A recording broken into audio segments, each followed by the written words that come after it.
इस मुल्क में कब तक भुखमरी, बीमारी, बेरोजगारी, भ्रष्टाचार और गरीबी राजनीतिकों का मुद्दा बनती रहेगी? कब तक आप गुलामी के शिकार रहोगे? यह सोचने का विषय है। आप जरा सोचिए कि आप खुश रहना चाहते हैं या नहीं रहना चाहते? आप अपने दुख दर्द को भुला देना चाहते हैं या नहीं भुला देना चाहते हैं? आप अच्छा खाना चाहते हैं या नहीं चाहते हैं? आप अच्छी शिक्षा चाहते हैं या नहीं चाहते हैं?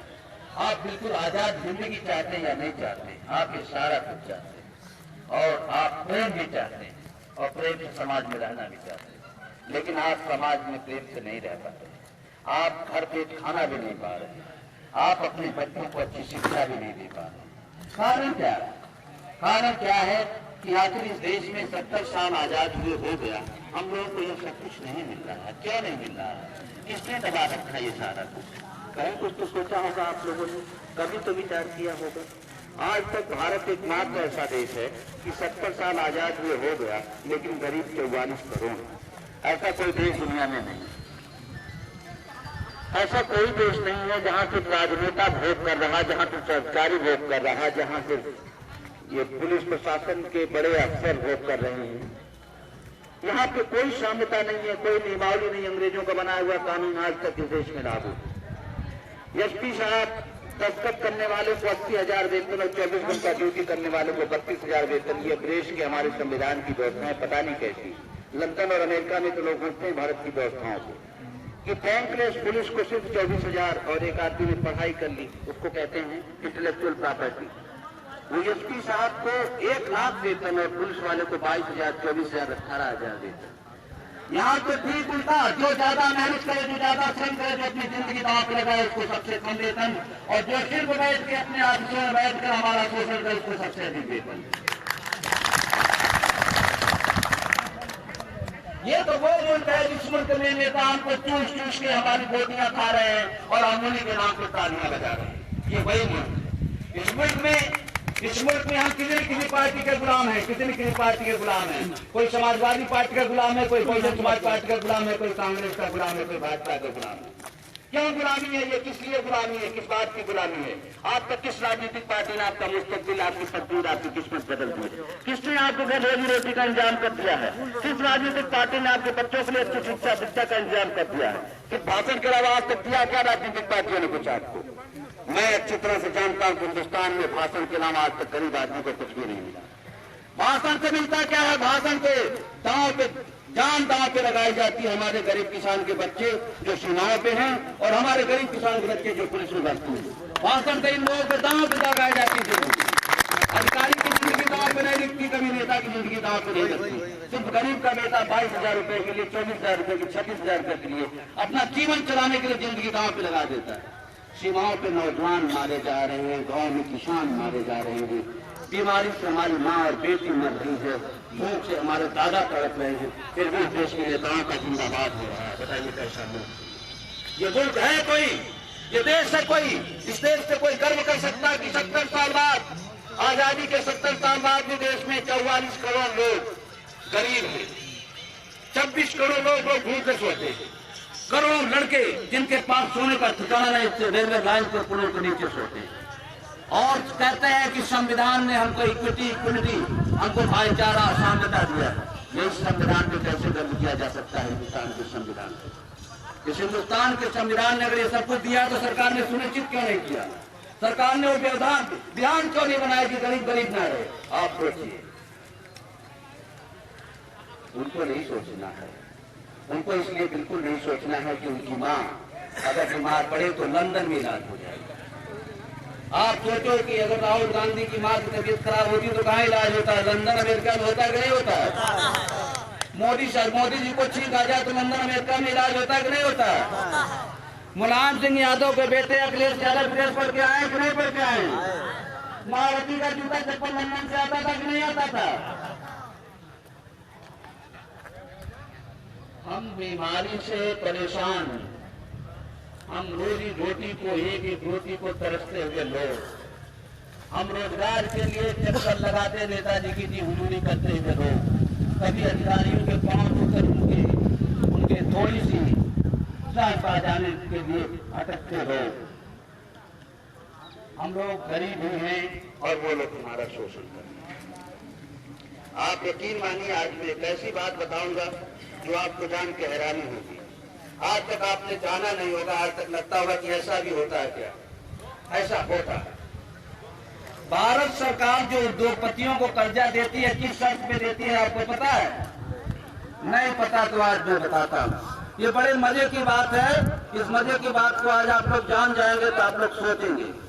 एक और आंदोलन में इसके बाद चलाने वाला हूं कि किसान कभी भी बैंकों के कर्जे के पैसे तब तक नहीं देगा जब तक उद्योगपतियों के पैसे वापस नहीं आ जाते। उद्योगपतियों को दिए गए पैसे कर्ज में 12 लाख करोड़ रुपया जब तक सरकार वापस नहीं लाती तब तक किसान भी अपने कर्जे वापस नहीं करेगा। ये आंदोलन भी आगे चलाने वाला हूँ। जरा सुनिए कि आपके पैसे का क्या किया जाता है। आपके पैसे को उद्योगपति कहता है भारत सरकार से कि आप ये पैसा हमें जो बैंकों में, जो रिजर्व बैंक में भारत के आदमियों का, भारत के किसानों का, गरीबों का रखा हुआ है, आप जो पैसा जमा करते हैं, ठीक है ना, आप जो टैक्स देते हैं, उस पैसे को आप हमें उद्योग लगाने के लिए दे दीजिए। और उद्योग लगाने के बाद मैं इससे इतना पैसा कमाऊंगा, वो पैसा कमाने के बाद मैं भारत के गरीबों को, किसानों को ये पैसा दूंगा, उनका विकास किया जाए, उनके शिक्षा दीक्षा के लिए, उनके चिकित्सा के लिए हॉस्पिटल खोला जाए, उनके लिए ये किया जाए। ये पैसा मैं कमा के अपने घर नहीं ले जाऊंगा, ये पैसा मैं उन्हीं गरीबों की सेवा में लगा दूंगा और भारत सरकार को उस पैसे का ब्याज दूंगा। आपका पैसा लोन पे दिया जाता है अनिल अंबानी को। किसका पैसा लोन पे दिया जाता है? आपका पैसा। और किस शर्त पे दिया जाता है? शर्त ये होती है कि अनिल अंबानी जो फैक्ट्री लगाएंगे 5 साल तक उस पर कोई ब्याज नहीं देंगे। आप बैंक से पैसा लेकर कितनी छूट मिलती है आपको? अनिल अंबानी जो फैक्ट्री लगाएंगे 5 साल तक उस पर कोई ब्याज नहीं देंगे, 5 साल तक उस पर कोई EMI वापस नहीं करेंगे। मैं अनिल अंबानी का इस व्यक्ति का नाम नहीं ले रहा हूँ, उद्योगपति का उदाहरण है अनिल अंबानी। ऐसे सैकड़ों लोग हैं देश में। तो कहने का मतलब ये है, इसके बाद 5 साल बाद उनको जो ब्याज देना है वो 3.5% देना। कितने % देना है? लेकिन अगर आप एक छोटी सी चीज कोई 12,000, 15,000, 20,000, 30,000 का लोन लेने जाओ तो आपको 12%, 10%, 15% से कम के ब्याज पे लोन मिलता है क्या? नहीं मिलता ना। बेटी की शादी के लिए भी नहीं मिलता होगा। और अनिल अंबानी को कितने में मिलता है? 3.5%। वो भी 5 साल तक कोई भी ब्याज और कुछ भी वापस नहीं करना। वो भी किसका पैसा दिया जाता है? आपका पैसा दिया जाता है। ये हैरानी की बात है कि आपका पैसा उनको दिया जाता है और इसके बाद वो क्या करते हैं? इसके बाद वो फैक्ट्री लगा लेते हैं। फैक्ट्री लगाने के बाद कुछ दिन तक काम चलाते हैं, इसके बाद कहते हैं कि हमारी फैक्ट्री टूट गई। क्या हो गया? बिल्कुल हम पैसा नहीं दे पाएंगे। तो सरकार वह कर्जा उनका माफ कर देती है।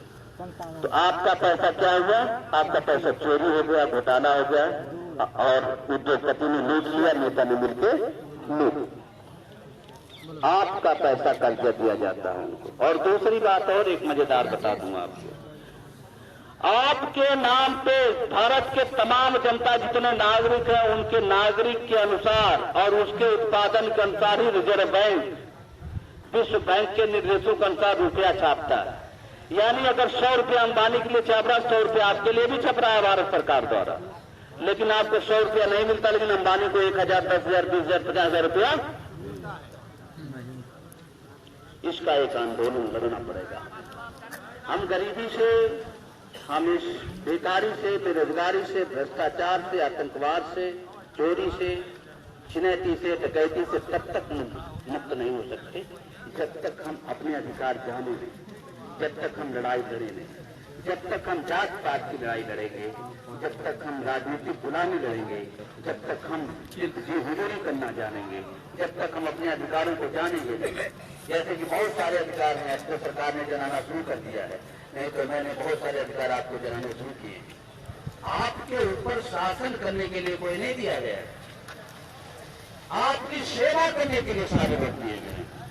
चाहे वो आपके थानाध्यक्ष हो, चाहे आपके SP साहब हो, चाहे आपके DM साहब हो, ये जन सेवक है, आपकी सेवा करने के लिए लोग।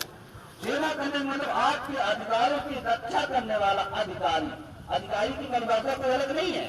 अधिकारी मतलब कोई ऐसा नहीं कि वो राजपूत घराने से आया, राजकुमार बैठा दिया गया, प्रिंस चार्ल्स हो गया, वो आपके प्रशासन करेगा, राजा का बेटा नहीं। लोकतंत्र में अधिकारी का मतलब होता है वो प्रोटेक्ट द राइट, यानी कि हमारे अधिकारों की रक्षा करने। अपने दिमाग से ये आप संवाद करना चाहिए, संवाद किया करें, उनसे अपनी बात जाकर कहना चाहिए। लेकिन इस भारत का दुर्भाग्य देखिए कि गरीब आदमी को इन ऑफिसों में जाने पे डर लगता है। जो डीएम साहब का दफ्तर यहाँ अंदर घुटने में डर लगता है कि नहीं लगता है? एसपी साहब के दफ्तर में घुटने में डर लगता है कि नहीं लगता? भारत के लोगों को, भारत की सरकार को, भारत के अधिकारियों से भी मेरी अपील है कि कम से कम जनता के बीच में इस तरह का माहौल खड़ा करें। उनके दफ्तरों में जाने से किसी को डर नहीं। यहाँ तो पुलिस की वर्दी देखकर लोग डरते हैं, एसपी साहब के दफ्तर में पहुंच जाएगा, कोई जा पाएगा?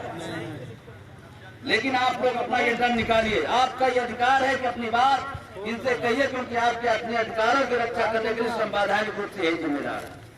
डीएम साहब का नंबर आप लोग नोट करके रखिए, एसपी साहब का नंबर आप लोग नोट करके रखिए, अपने एसडीएम का नंबर नोट करके रखिए, अपने लेखपाल का नंबर नोट करके रखिए, अपने थानाध्यक्ष का नंबर नोट करके रखिए। किसी भी समस्या के लिए आप उनको फोन कीजिए कि हमारे गांव में समस्या है, आपको तुरंत आना होगा। और अगर वो मना करें, अगर आपको डांटे, आप साथ बदतमीजी से पेश आए, तो आप एक नंबर और नोट करके रखिए, वो श्रीकांत शुक्ला का नंबर, उससे मैं पूछूंगा बदतमीजी क्यों नहीं देंगे। वो नंबर मेरा नोट करके रखिए, 92 12 12 97 92। अगर कोई भी अधिकारी आपके अधिकारों की रक्षा नहीं करता, आपके साथ बदतमीजी से पेश आता है, तो उससे मैं पूछूंगा कि आप बदतमीजी करने वाले होते कौन। ये नंबर आप लोग नोट करके। तो हम एक और लड़ाई लड़ रहे हैं, जीने का अधिकार आंदोलन। क्या 3 चीजें भारत के लोगों को सुनिश्चित करनी है, और हमारे संविधान के 30 आर्टिकल में लिखा हुआ है।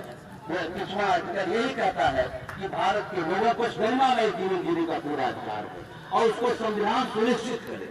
गरिमामय जीवन का मतलब आप समझ रहे हैं? गरिमामय जीवन का मतलब कुत्ते बिल्ली भी जीते हैं, पशु जीवन भी जिया जाता है, कोई मर मर के भी जी रहा। गरिमामय जीवन जीने का मतलब यह है कि सम्मान से खुशी पूर्वक जीने का सबको संविधान में अधिकार है। संविधान में खुशी पूर्वक भर पेट खाना खा के, बढ़िया शिक्षा लेके, और अगर बीमार हो जाए तो बढ़िया जगह चिकित्सा उपचार करवा के जीवन जीने का अधिकार भारत के लोगों को है। और भारत लोगों को एक और अधिकार है, निःशुल्क न्याय का। लेकिन इस भारत का दुर्भाग्य देखिए कि यहाँ न्याय भी खरीदा जाता है, बेचा जाता है। आप जाएंगे तो आप वकील करेंगे, वकील को फीस देंगे, सरकारी फीस भरेंगे, तब जाके आपको न्याय मिलेगा। क्या आपको नहीं लगता कि आपके गांव में भी एक सरकार को एक वकील छोड़ना चाहिए जो आपके मुकदमे निःशुल्क लड़े और उसका वेतन, उसकी तनख्वाह सरकार दे? न्याय तो निःशुल्क मिलना चाहिए ना। आपके साथ अत्याचार हुआ, इसके बाद आप जाए न्याय मांगने, उसका भी पैसा लगे, अच्छी बात है क्या? नहीं ना। अत्याचार से सरकार को निःशुल्क न्याय दिलाने की व्यवस्था सरकार को करनी चाहिए। मैं सरकार से 3 चीजों की और मांग करता हूँ कि हर जिले में, हर जिला न्यायालय पे एक हाई कोर्ट की बेंच होनी चाहिए, क्योंकि जब गरीब आदमी मुकदमा हार जाता है तो हाई कोर्ट जाने की हिम्मत नहीं होती है। हिम्मत आपकी कितना बड़ा मुकदमा, पता नहीं कितना बड़ा वकील रहेगा, कितना पैसा लेगा, क्या क्या होगा, इसके बाद हम वहां जाकर मुकदमा नहीं लड़ पाएंगे। एक अच्छा आदमी ईमानदारी का मुकदमा भी नहीं लड़ पाता ना। तो उसके लिए भी एक उपचार है। मैं सरकार से ये मांग कर रहा हूँ कि हर जिला में, जिला न्यायालय पे हाई कोर्ट की भी बेंच होनी चाहिए, और हर स्टेट में, हर राज्य में एक सुप्रीम कोर्ट की भी बेंच होनी चाहिए। जैसे इलाहाबाद हाई कोर्ट है तो एक सुप्रीम कोर्ट की भी बेंच होनी चाहिए। इसलिए और गरीबों को, हर आदमी को न्याय के लिए कोई पैसा नहीं देना पड़े, वह न्याय का पैसा सरकार वहन करे। ये भी लड़ाई, ये भी अधिकार, ये भी पीआईए में सुप्रीम कोर्ट में दाखिल करूंगा। आप लोग बिल्कुल यकीन मानिए कि आप लोग अगर इस आंदोलन का हिस्सा बन के जन जन तक जगा दिए तो बहुत जल्दी भारत में बहुत बड़ी क्रांति खड़ी होने वाली है कि आम आदमी, जिस आदमी को ये लोग बेवकूफ बना रहे हैं, कभी आरक्षण के नाम पे, कभी गरीबी के नाम पे, कभी मजदूरी के नाम पे, कभी नौकरी के नाम पे, कभी दलित कहते, कभी गरीब कहते, कभी पिछड़ा कहते, कभी बड़ी जात कहते, ऊंची जात कहते, हिंदू कहते, मुस्लिम कहते, भेड़ बकरी कहते, गाय गौशाला कहते। ये जो अपनी राजनीति का उल्लू सीधा कर रहे हैं, तुम दूर होने वाले। लेकिन गरीब आदमी को खड़ा होना होगा, जानना होगा। मुझे क्या लेना देना है कि मोदी जी मायावती को क्या कह रहे हैं, इससे मतलब छोड़ दीजिए। सिर्फ इस बात से मतलब लिखे कि उनकी बातों का मेरी जिंदगी पे क्या प्रभाव पड़ने वाला है। जब आप अपनी जिंदगी के प्रभाव को देख लेंगे और आपकी अपनी जिंदगी की लड़ाई देख लेंगे, आप नेतागिरी छोड़ देंगे, सिर्फ सोचेंगे कि मोदी जी, मुलायम जी, सीधी बात बताओ, कोई बात नहीं नेताजी, कोई बकवास नहीं, सीधी बात ये बताओ कि आप हमारी जिंदगी में क्या परिवर्तन करती हो। और उनकी किसी नीति से आपकी जिंदगी में अगर परिवर्तन नहीं हुआ तो उस नेता को अस्वीकार कर दो, उसका जिंदाबाद कभी मत बोलो। इस बात के लिए तो कभी मत बोलो कि आपकी पार्टी, आपकी कोई पार्टी नहीं है, आप उसके पार्टी के, उसके शोषण का हिस्सा हो, आपको नोच कर खाने के लिए वो आया है, चाहे आपकी जाति का हो क्यों, लेकिन वो बड़ा बन जाएगा तो आप ही को नोच के खाएगा, आप ही का पैसा भ्रष्टाचार करेगा। करता है कि नहीं करता है?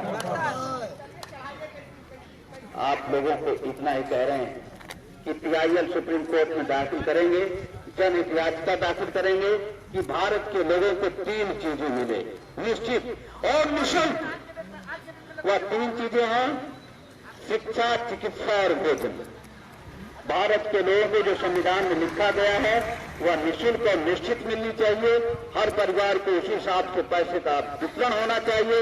उसके लिए वैसा ही अस्पताल बनना चाहिए जैसे बड़े लोगों के लिए बनता है, उसका वैसे ही इलाज होना चाहिए जैसे अंबानी, अडानी और टाटा बिरला का होता है, नेहरू गांधी परिवार का होता है, नेताओं का होता है, बड़े अधिकारियों का होता है। उसको भी वही सुविधाएं मिलनी चाहिए, शिक्षा मिलनी चाहिए उसके बेटे को जो बड़े लोगों को बड़े स्कूल में मिलती है।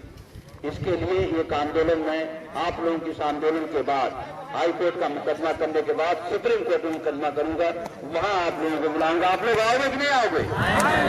सारे लोग आए, पूरा देश जागेगा और दबाएगा और देश में राजनीतिक गुलामी खत्म करेगा, अधिकारियों का डर अपने मन से खत्म करेगा, अपने अधिकार के लिए लड़ेगा और भ्रष्टाचार मुक्त भारत बनाकर गरीबी वास्तव में खत्म करनी है तो आपको खुद काम करना होगा। किसी के भाषण की बदौलत गरीबी नहीं खत्म हो सकती। मैंने भाषण किया गरीबी खत्म हो जाएगी? नहीं खत्म होगी। आपको जब मैं सुप्रीम कोर्ट में PIL दाखिल करूंगा, जब कानूनी राय लड़ी जाएगी, जब उसके लिए विधान बनेगा, तब गरीबी खत्म। गरीबी कब खत्म होगी ना? आपको जो सुविधाएं चाहिए जिसके लिए आप लड़ाई लड़ रहे हैं, अगर ये जन अधिकार यात्रा में नहीं निकालता तो आज जितने लोग यहाँ इकट्ठा होते, आज इन लोगों की बात मुख्यमंत्री तक पहुंचती। 12 तारीख को मैं आदमियों को बनारस बुला रहा हूं कि बनारस आइए और मुख्यमंत्री को लिखा जाए, वो बात पहुंचती। मुख्यमंत्री आते, अपनी बात करके चले जाते, आप आपस में चर्चा करते कि सरकार कुछ नहीं कर रही, हम लोगों को कुछ नहीं होगा। मैंने तय किया कि एक दिन की नींद हराम कर दूंगा, तब जाके हमें जीत मिलेगी। और नींद हराम करने के लिए आप लोग बाद में चर्चा होगा, निकालिए। उस पर एक नंबर मैंने ले रखा है, 83 77 0 37 103। यह नंबर जानते हैं किस बात का है? यह नंबर जितने भी लोग इस पे विस्कार मारते हैं वो सबकी रिपोर्ट शाम को मुख्यमंत्री महोदय को दे जाती है कि देखिए इस आंदोलन के साथ इतनी जनता जुड़ गई है। तो मुख्यमंत्री महोदय का दिमाग खराब हो जाता है, अरे बाप रे बाप, ये तो बहुत बड़ी लड़ाई होती जा रही है। अब तक कई लाखों मिसाल जा चुकी है और मुख्यमंत्री महोदय घबराए हुए हैं, सरकार घबराई हुई है। तो आप लोगों को क्या करना है कि आप लोगों का अभी मैं 10-10 20-20 पर्चे दे रहा हूँ, गाँव में बांटना और सबसे हर एक आदमी को 100 200 जितना भी मिसाल मरवा सके संगठन मिसाल मरवाएंगे नहीं मरवाएंगे आप? कितना ही मरवाएंगे उतनी आपकी राय सुनिश्चित हो जाएगी। और आप देख लीजिए कि सरकार को रोज काम हो जाता है कि कितनी जनता इस आंदोलन से जुड़ गई है। तो आप लोग इन सारे लोगों को 10-10 20-20 पर्चे बांटे। ये लड़ाई यही खड़ी होगी और इस लड़ाई को बहुत आगे तक ले जाना है। मुझे उम्मीद है आप लोगों ने जिस तरह का जज्बा मुझे सोनभद्र में दिखाया है, सोनभद्र के भाइयों ने दिखाया, सोनभद्र के मित्रों ने दिखाया है, उससे मेरा हौसला बहुत बड़ा है। मैं इतना ही कहूंगा कि अभी मैं आप लोगों की समस्या एक बार आई है, उसको मैं DM साहब से मिलकर ज्ञापन देकर फिर आप लोगों से वार्ता करूंगा। आप लोगों ने मेरी बात इतने ध्यान और इतने निष्ठा से सुना, उसके लिए मैं आपका आभारी हूँ। आपका बहुत बहुत धन्यवाद, आभार। जय हिंद, जय भारत।